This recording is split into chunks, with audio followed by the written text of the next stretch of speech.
Bread પુડલા બનાવવા માટે આપણે લીલા મરચાં કતરી દઈશું.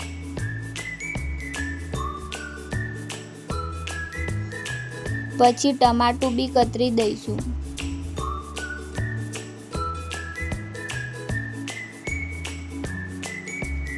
અને ડુંગળી બી ઝીણી કતરી દઈશું.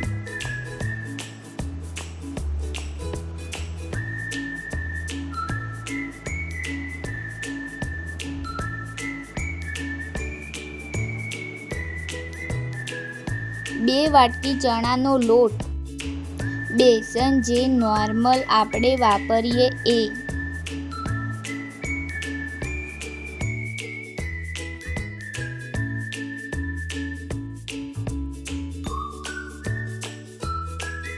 લાલ મરચું નાખીશું. તમે તમારી તીખાશ પ્રમાણે નાખી શકો છો. પછી તેમાં ધાણા જીરું પાવડર, સ્વાદ પ્રમાણે મીઠું, હળદર, આખું જીરું, આ બધું સારી રીતે મિક્સ કરી લઈશું.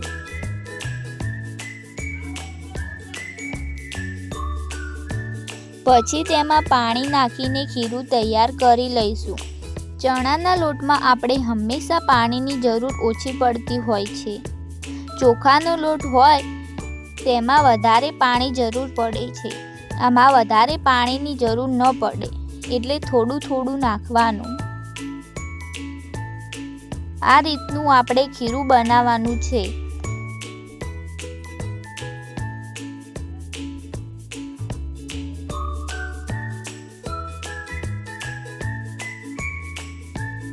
હવે આમાંથી બનાવી લઈશું પુડલા.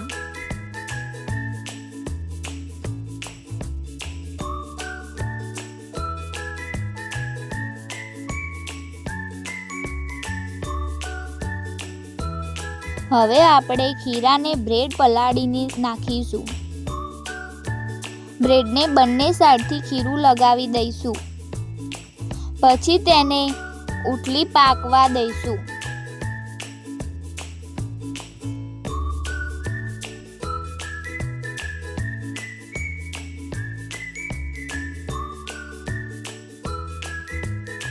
આપણે ઉથલી જાય તેમ ઉપર બધું પાકી જાય તેમ કરવાનું. આ રીતે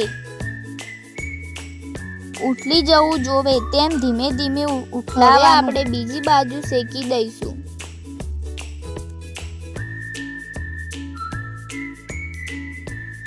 બે બાજુ એને શેકી નાખવાનું. એમ આ રીતનું સરસ શેકાઈ જવું જોવે. બધા આપણે આ રીતનું બનાવી લેવાનું છે. બ્રેડ પુડલા આટલામાંથી આપણે 7 નંગ બનાવ્યા છે. તૈયાર છે આપણે આ બ્રેડ પુડલા. જો તમને આ રેસીપી ગમી હોય તો તેને લાઈક કરજો. તમને કેવી લાગી આ બ્રેડ પુડલા જરૂરથી કોમેન્ટ કરજો.